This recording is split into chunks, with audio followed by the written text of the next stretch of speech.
Hello everyone, welcome to the Redmen TV. It's the build-up show. Liverpool back in Premier League action this weekend, travelling down to Cardiff on Sunday for the 4 o'clock kickoff to face Neil Warnock.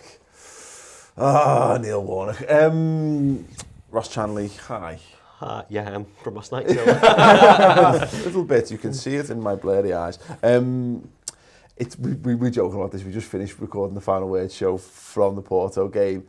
I can't quite get my head around the fact that because the Champions League stuff, we've been joking. Semi-seriously, the Champions League has been a bit of a welcome distraction. And in so much as I've always felt like we've got a good handle on Europe. So I don't have any fears around Europe, because if you go through, it's amazing. If you get knocked out, well, get into the quarters or semis, it's just a good thing, isn't it? You know, it's still a good return. I can't not think about the Champions League. It's like that's all of a sudden become my major focus. I'm thinking about Barcelona. I'm dreaming of Madrid, and now I'm like, oh God, we've got a league title to win. This is the reality of our situation. We've got to go to Cardiff. We've got to go and get 3 points on the board. It's like having a double addiction, isn't it? Of just like constantly needing a fix of one thing and then having the other one. Yeah. It's been emotional for about 8 months, I think, hasn't it? Going like everything's been must win. We can't afford to drop and do this. But again, on the Final Word, we spoke about the maturity of this team, and again, don't be cocky or arrogant, but you got confidence in that team now that you kind of trust them to go and do a job. I think you can caveat that with the fact that Cardiff are fighting relegation, so you can't expect to give them a game. But ultimately, there's a reason why they're so far down. Besides decisions going against Neil Warnock, which he fucking hates. But well, yeah, I'm fair play to be. But the difference in quality and should be enough for Liverpool. That's not to say it's all right to go and win this game, but you trust that Liverpool side, whoever he plays now, because you can pick from 15 players and you'd be happy with any of them at this point. That's a really interesting point for this. That's why it does bode well, if nothing else, Bailey, is that. We've referenced it a couple of times recently. At this point of the season, we're normally going to this game and we're like, who are our 11 fit players? How do we cobble together a side that's good enough to just get us over the line here? Whereas we're now in a situation, and look, things can happen in the next couple of days. There's plenty of training to be had and what have you, so we don't know that everyone's going to be fit or what have you. But regardless, there's still, we were saying, we put Divock Origi in for Champions League quarter-final and no one's heads fell off. Nope. So even if we went to this game and someone said, well, Divock Origi has to start this game again, we'd probably be fine with it. If Lallana has to start this game, we'd be fine with it. If Gini starts, if Keita starts, if Hendo starts, we've got a fully fit options, and not just that. We've got a load of players who are all in good form that we've got a squad to pick from at the business end of the season. That's one thing that Liverpool haven't had for so long, is like just freedom of choice, in which you're not really ever settling for less. Like with any of the players you put in, especially when the likes of Henderson and Naby Keita, who were like, I was saying to Ross yesterday, like forgotten men. Sort of through the middle of this season, it was their subpar. Keita needs another season to get involved. Henderson could be moved on potentially, sort of with the form he was in. And like you said, the business end of the season where it matters, both of these guys have picked up and said, I want to be a first name on the team sheet, not just the end of this season, but the start of next season, when we inevitably build on from there. But there's not one name, apart from obviously maybe Mignolet and Daniel Sturridge. There's not really... There's the Mignolet, Moreno, Sturridge. Yeah, and even to be fair, the Sturridge thing. Like, Daniel Sturridge, John, is still good. He still scored goals for us. He scored against Paris Saint-Germain for us this season. For God's sake, he scored a worldie against Chelsea. The Moreno Mignolet thing are probably the two, really, aren't they? But I say, other than that, you take your pick. And it's funny because I actually know what preferred 11s we've gone with, and they're all basically the same size. But the point I'm kind of making there is that if Jurgen wants to do something different, if he wants to rest and rotate, if he wants to try something different, but we've not even talked like Jadon Shaqiri, you've forgotten he exists.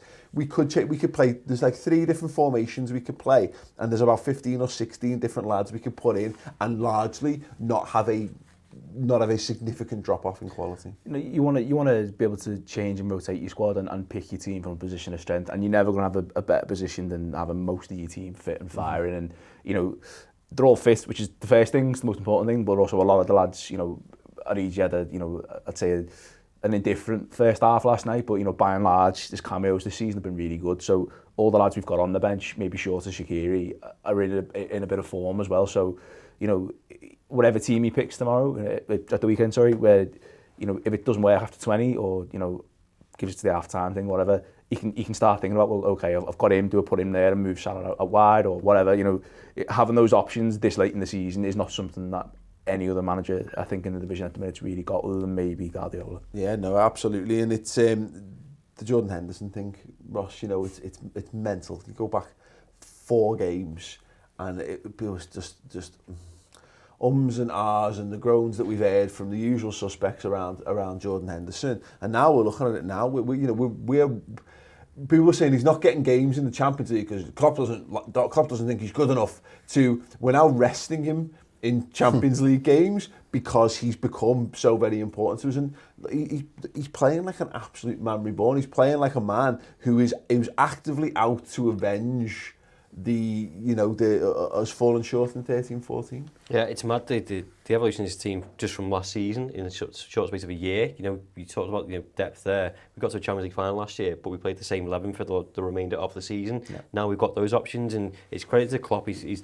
backroom staff, and Fabinho, I think, who's kind of solidified that defensive midfield role that's allowed Henderson ultimately to kind of, don't know the popular thing, but he's unlocked Henderson, hasn't he, to be able to go and be free and kind of do what he wants. And he's expressed himself the way that he could do in 13-14. He had to go and do a job, and it's almost as if he was always a good player. Yes.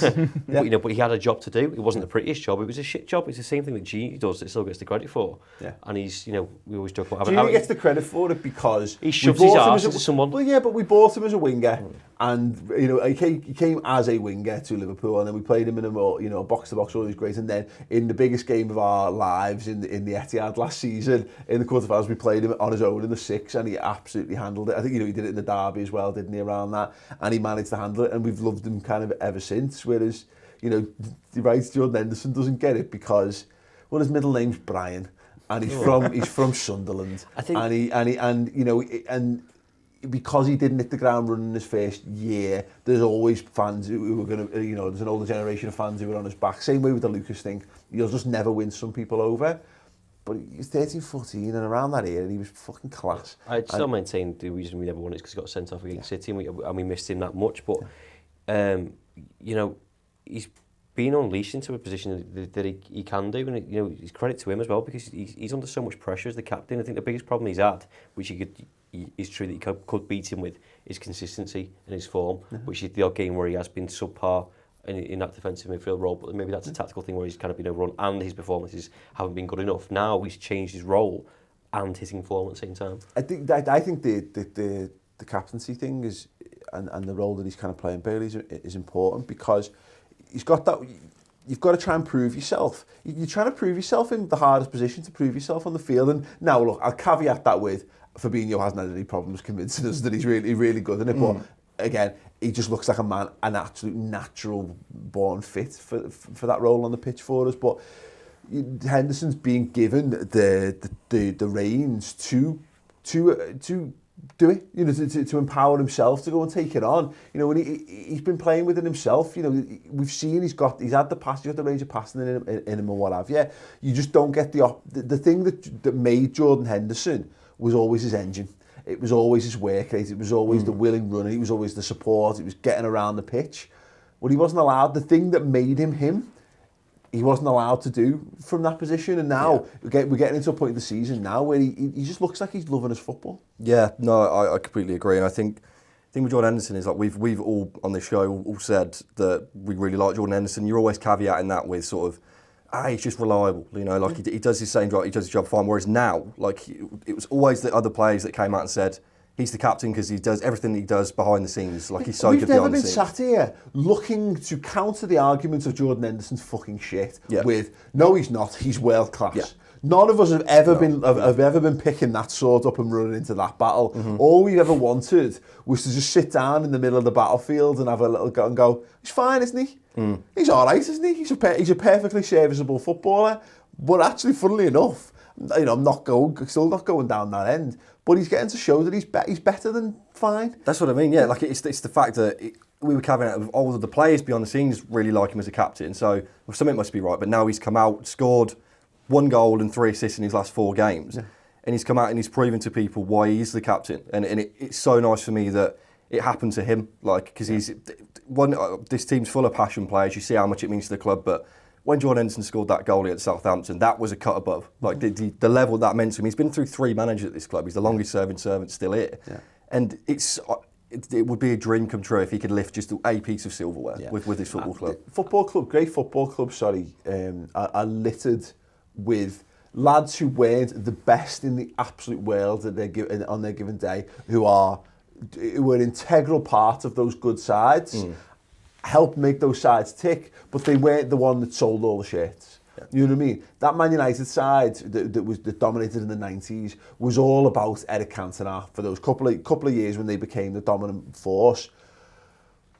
But it was filled with Brian McClares, and it was filled with, at the end of the latter days of Mark Hughes, and it was filled with all these, it had unfashionable players in it. We always laugh about, we talk about the golden generation at Man United, the class of 92 or whatever. And everyone goes on about Beckham and Giggs. Rooney and Ronaldo. And ultimately Rooney and Ronaldo, but that particular batch of players, Nicky Butt was in that. Mm-hmm. And Phil Neville was in that, and no one thinks about them as being class, but they were all there and part and parcel of the whole the janky thing, isn't it? You need 3 lads to play the piano and 7 to carry it or something, he said. And it's true, you need someone like a Jordan Henderson who's willing to sacrifice maybe part of his game for the rest of the team to let people like Salah, Firmino and Mane shine. But, touching on what Bailey was saying about like his mentality and stuff, I think that's such a big thing for us. I think as a fan base, but as a team as well, kind of like the release for him at Southampton, seeing that, I think it's one thing to be professional, you know what I mean, but that enthusiasm is infectious. So for him to suddenly be going into training and still doing all the right things, giving 100%, but suddenly being like, fucking hell, I can't wait to get back out there. And that's got to be a great boon for the squad to have this late in the season. I don't know, it happens to us in various stages of our lives in different situations. I mean, maybe it doesn't happen to people, but you can engineer a situation in life where you have to put your money where your mouth is, and you might say to someone, maybe it's your bosses in work, or it's friends, or whatever. It could be a dafter situation as like, you're playing a game of footy in the park, or you're having a game of pool, and you've got to step up and represent, and you say, I've got this, everyone, don't worry, I've got it. And then when you to then go and do that and deliver on it is the absolute best feeling in the world. It's up there. I've had that happen before to me, people who said, no, you can't. You shouldn't do this. You should stay within your wheelhouse. Do these things. Don't do it. And when you get to go, no. And to be honest, I'm not, this sounds like I'm being myself, it's not. But in the Jordan Henderson situation, lesser men would cower under that, and lesser men would go, you know what, maybe you're right. But it's the defining quality between people who make legends of themselves and people who just tick along by is that they get to that crossroads in their life and they go, no, I'm going to back myself. And not only do they say it, they then go and put the performances in to back it up. And it feels like Jordan Henderson is in that spell. Yeah, he can't have done that, like especially at this time of the season. Like you say, the fact that he could have carried away and said, I'll play the 6 and I'll take this sort of boring style of football. I'll sit in rotation for Fabinho and we'll take one for the team. Yeah, I'll be the third choice captain of this team. But he put the hammer down and said, and he laid his reputation on the line, and instead of playing safe, he sort of went balls to the wall and said, I can play this. And he's put himself into a position of the field where we're spending big money to improve. He's losing a position after one big money player. I know he's actually now playing in the side with Naby Keita, but you take the point. We tried to buy Nabil Fekir in the summer. We've got Oxlade-Chamberlain, who we've bought to play in that position.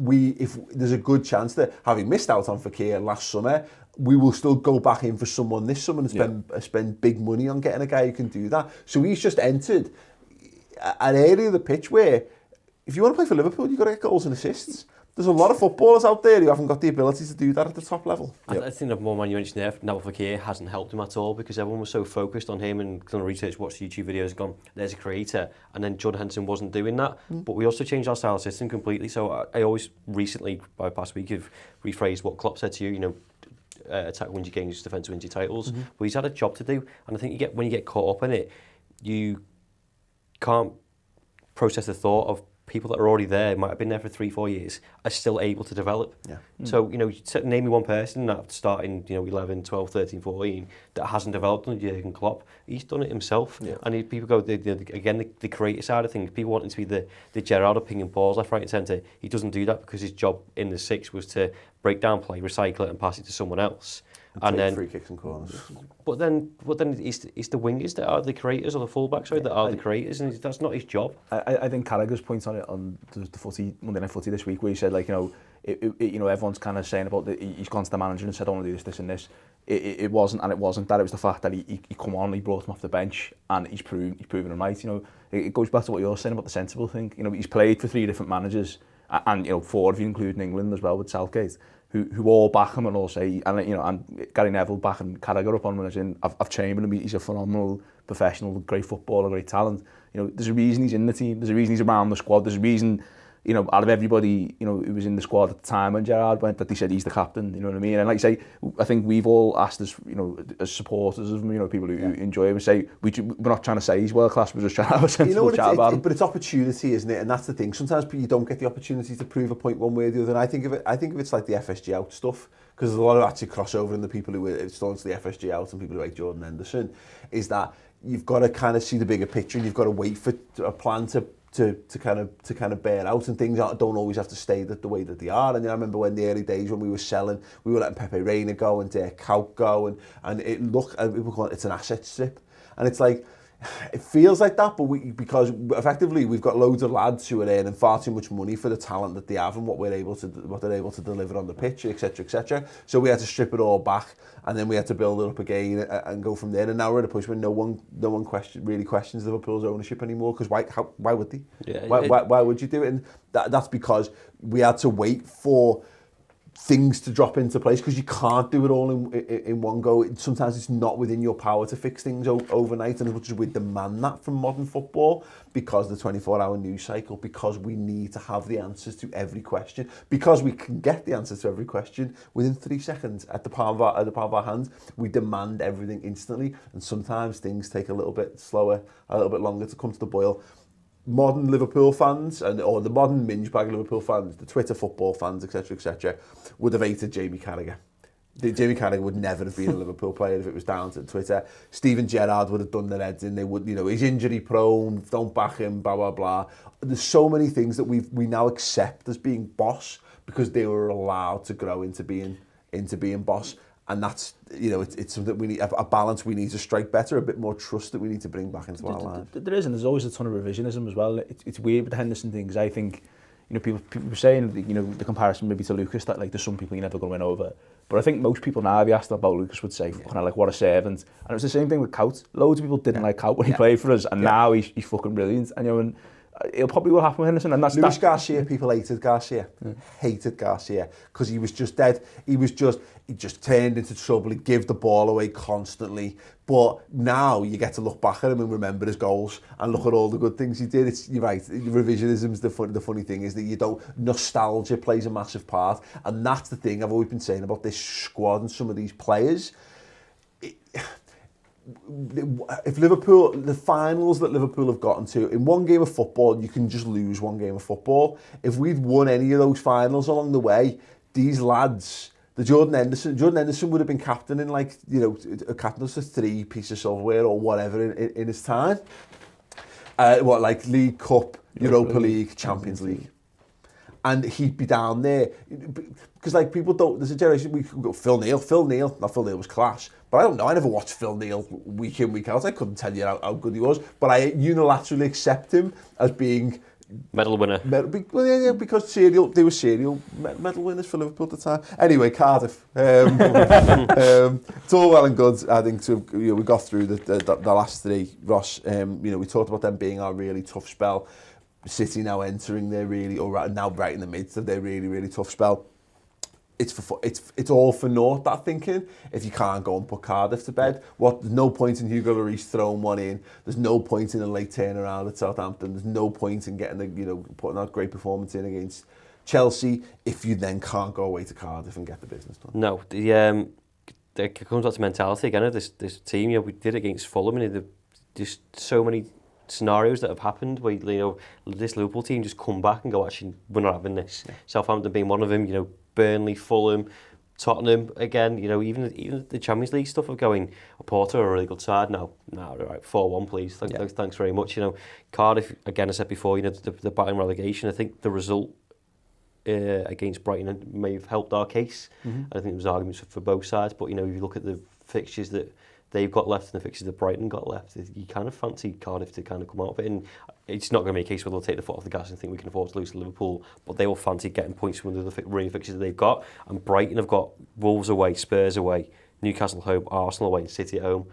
That's fucking difficult. Yeah, there's a big opportunity here, John. I think that Liverpool have been very, and I don't necessarily think we'll change our game plan for this, but we're very good at just feeling a game off for 45 minutes. If we're not like set up to not score goals, but we don't go for it because we trust that we'll win a 90-minute game of football. We'll trust that our fitness and our foot and our class will see us out in the second half of games.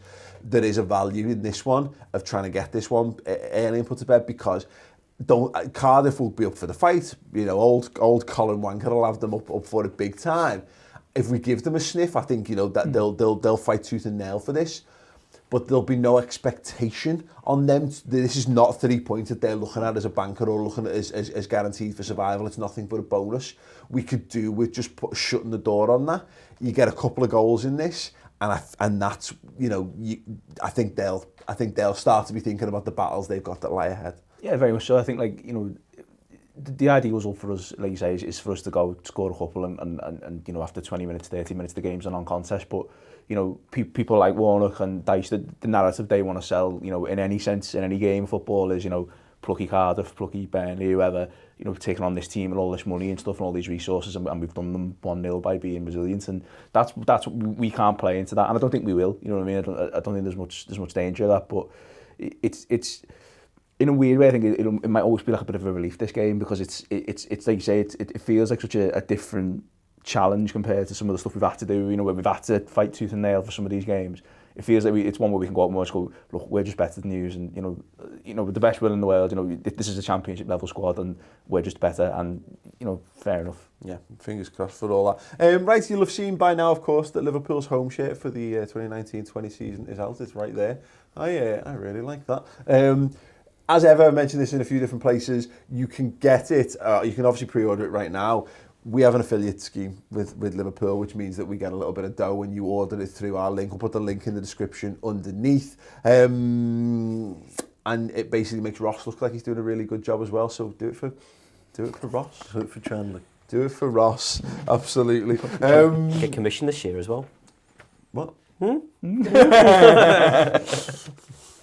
That's not true. No. Sounds good. Do it for Ross. Do it for us and make him look like a good man. But yeah, I say, you know, I don't know how it works, but if you order it through the link, we get a little bit of cash, and it helps, you know, helps with the channel and helps with all this kind of lovely environs that we have. So, preferred 11s then, as we discussed a little bit earlier on. I think these are all going to be pretty similar, but John, I'll come to you first on this. Talk us through your 1 to 11. So I've got obviously Alisson in goal. Back four, Trent, Robbo, Van Dijk, Matip. Okay. I've gone for the three. I've gone for the front three that we'd expect. Midfield, I've gone Fabinho, Henderson, Keita, and I think Fabinho starts regardless. I think you look to, given his fitness and given the game obviously against Porto, I think you look to maybe give Ronaldo a rest if you can, and you look to keep moving with the Keita, Henderson, you know, form. I think they both you know, picked up a bit of form, and you know, as we've just said, maybe look to just put the foot on Cardiff, you know, turn the screw on them really early, just get a few goals, and then you can maybe make some changes. Yeah, absolutely. Bailey, I think you've gone for exactly the same. Yeah, same reasons. I think the thing that Henderson and Keita offer is this new reformed Henderson is sort of a Henderson people aren't used to. They're not used to do it, and nobody's really seen enough of Naby Keita. So for as much as Neil Warnock might want to shut things down, there's no way you can coach his players into saying this is what Keita's going to offer, because he's an amalgam, isn't he? I think it's so important in game, because there's no, Cardiff are not going to go out gung-ho in this. No. They're going to play one up front. It might be Oumar Niasse. That might be a problem, because like he seems to have this mad hoodoo, as players do sometimes against Liverpool.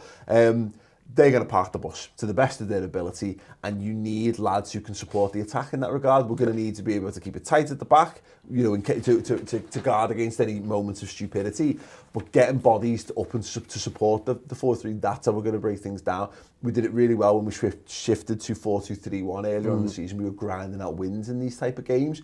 It's still a possibility, but I think you're right. I think the Keita and the Henderson stuff, they allow us to make it a 5 if we want to get one of the fullbacks up. Yeah. It's a 6, it's 7s if we really want to turn the screw. Yeah, and it's an exciting way to end the season, because we're seeing two players that could be sort of the future of the midfield. Whether we add names next year and whether Oxlade-Chamberlain comes straight back in now, it'll be an interesting debate. But it's that point of, if you've got Fabinho in there, as much as we touted Gino Wijnaldum as being that standalone 6, he has looked tired as of late, and Fabinho's looked brilliant since he's gotten settled in. But it's that ability to, it harks back to Everton and Manchester United for me, when it was just that front three sat across the back line, across two teams that really didn't want to play, and we couldn't deal with it. Whereas now you've got Henderson and Keita constantly interplay with the fullbacks, interplay with Salah and Mane on the wings and Bobby in the middle. Like, it just looks too much of a handful for any team that we play. Yeah, I agree. Ross, your team then, you're the only one who's made a slight change here. So impressed were you with Joe Gomez's cameo? Yeah, a couple of reasons. One, more work for Tom, and two, to drive some more conversation in the build-up. Yeah, no, do you know what? Easily you put Matip in there. You know, you three have. I think he's been solid. He's been consistent for his first time in his Liverpool career. He's improved in parts of his game where I thought he was weak. You know, well, strength, funnily enough, in headed challenges, defensive challenges. You know, standing up to a man, pace, decision making. He's improved on everything. I think he's been brilliant. But you know, I think you can afford to give him a rest in this occasion. You got a squad for a reason. Yeah. Joe Gomez has been out for a long time. He got a run out at Porto. Start him again. Play Matip at Huddersfield if you have to. I suppose it makes sense in that regard that, you know, I think we all reckon Lovren probably would have started Porto away, because he started Porto at home, which means that Matip was scheduled to have a game off. So I mean, look, having got him that little cameo spell, I don't think no one's got complaints of Joe Gomez starting this game at all. Coming in to play Porto, even off the bench, is with all due respect to Cardiff, is a much bigger challenge than coming in to play Cardiff. So you know. But equally, I'd put him at right back and leave Matip in there, give Trent a rest, because Gomez came on at right back eventually, didn't he? And then, you know, he looked sharp, he looked really good. You know, okay, the Porto team were defeated by the time that he came on and running the ground, but. You know, he's still. My only feeling with that is that, though, I think we need Trent for this game. I agree, and I want to see Gomez and Van Dijk together again. Like, that partnership had the making of being sort of well-breaking at the start of the season. Those first 8-9 games were unbelievable. Like, we were seeing Joe Gomez reach a level that we'd never seen from him before, sometimes surpassing that Van Dijk sort of ceiling. And like, this guy could go on to be as good, if not better, than Van Dijk. And I'd love to see that rapport again. So just see if they can. That's the making of a true centre-half partnership, is if you can have time out, slot back in as if nothing's like changed, as if you've not had 4 months off. Yeah. So I'd love to see him in the centre. Yeah, I agree. I think this is, you know, there's not too many opportunities left. Yeah. If it depends where we see him. If we see him as our second best centre-half, then we're going to need to get him into form, because, you know, we can't help it, but we're counting down to the Barcelona game, and then I'm thinking Joe Matip's been really good. I think, I think he would. If he got his place, I don't think anyone would bat an eyelid. But if you can get back to Joe Gomez and Van Dijk, as you say, at the partnership that they were in the start of the season when they looked impeccable, would we feel more secure going into Barcelona, knowing that you've got those two at the back? Maybe, I would. Yeah, quite possible. And the other way to think of it as well is Jurgen loves throwing a third centre half on when we're heading games. So having that option to have those two start maybe and put Matip on. See a game on. Possibility. Rival fixtures, there is only one. City versus Spurs, 12:30 kick-off on the Saturday. Bailey, the eyes of the footballing world are going to be glaring down on Manchester City. They're going to be judging Pep Guardiola and whether he's got his cardi on or not. They're going to be looking at like every bead of sweat running down Aguero and Sterling's little faces. Yeah. And I think waiting to see if they crack under the pressure. This is going to be huge. Like, if you're not, I know if you're a Liverpool fan and you guys were saying yesterday, like, I'm probably going to give that a miss. Like, there's no chance I can, because this is. You could argue yesterday was sort of like the end of sort of Man City's push for being a big club this season. You know, it was always touted as if they win the Champions League, that's it. They've put their name in the sand as being internationally established. You can't throw away sort of them as a club anymore. this to me is going to be a similar scenario. Like, can you deal with the biggest pressure you're probably going to have this season? You're out the competition now. You've got the FA Cup final in the bag. You know, if you're a betting man, and then you look at that and say, you should be on for the Premier League here. You know, you've got the team that's so far and away. You've just come off the back of a defeat. You should be angry. But then equally, it could be a case of, if you're not man enough and you're scared of a team that's just scored 3 past you, knocked you out of the competition you want to win so badly, if they crumble, then it's going to be huge. I think it's worth... My only issue with this, John, and this notion of watching it, and look, if I'm in a situation to watch it, I'll probably will put it on, but I'm not gonna build my day around watching it in any shape, because if the only thing that can come of that is we hear the full-time results and we hear that Spurs have taken something, and we get when that's good, and we'll feel better about that. The alternative is you have to watch it, and you have to watch them maybe, you know, dog it out and come out stronger as a result of getting that.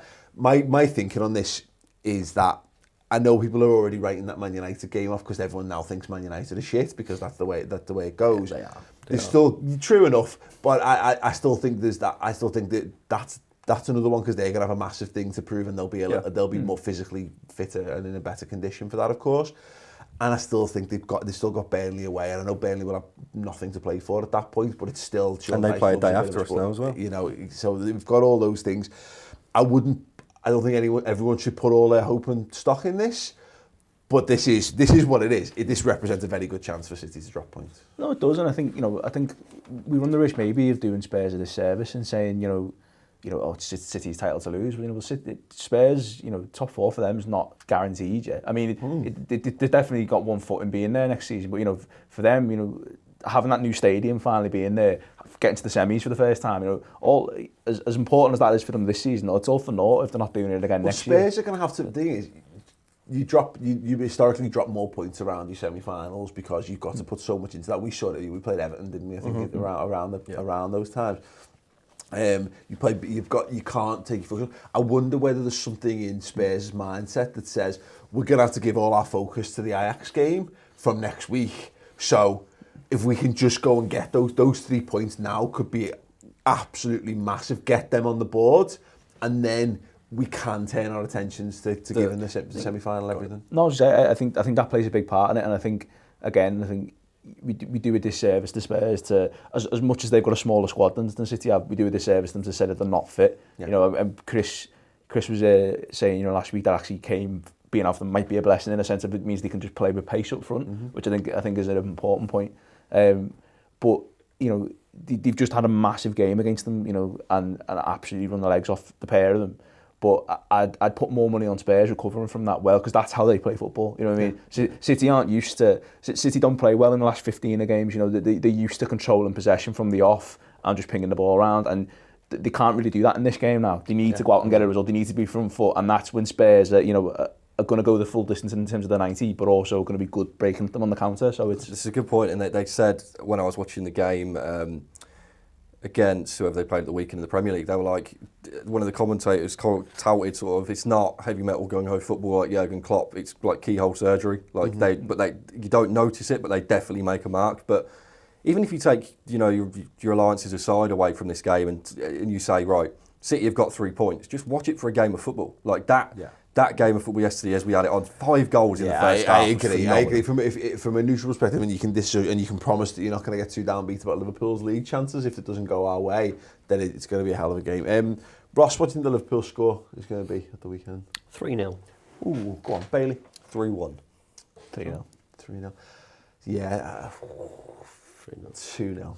2-0 to Liverpool, I'll take that. Let me know in the comments section underneath what you think the score prediction is going to be for that, what you think your starting 11 is going to be as well, or your preferred 11s moreover, maybe even what you think Jurgen's going to go with, and also obviously the Spurs City game. And if you want to marvel around how fantastic this Liverpool side are, get over to the redmentv.com. If you want to go back and you want to talk about Porto, and actually a significant amount about that City Spurs game as well, on VAR, the final word show on the redmentv.com, highly recommended. Chris has got a tactics show coming up this week where he looks into Mo Salah's goal amongst others, I think, from the Porto game. So get involved in that on the YouTube channel. Make sure you buy your Liverpool home shirt. If you do buy it through our link, which is in the comments underneath. Not the comments, the description underneath. I'm so close to getting out of here. Thank you very much for watching. Drop a like on the video, all that good stuff, and we'll see you very, very soon.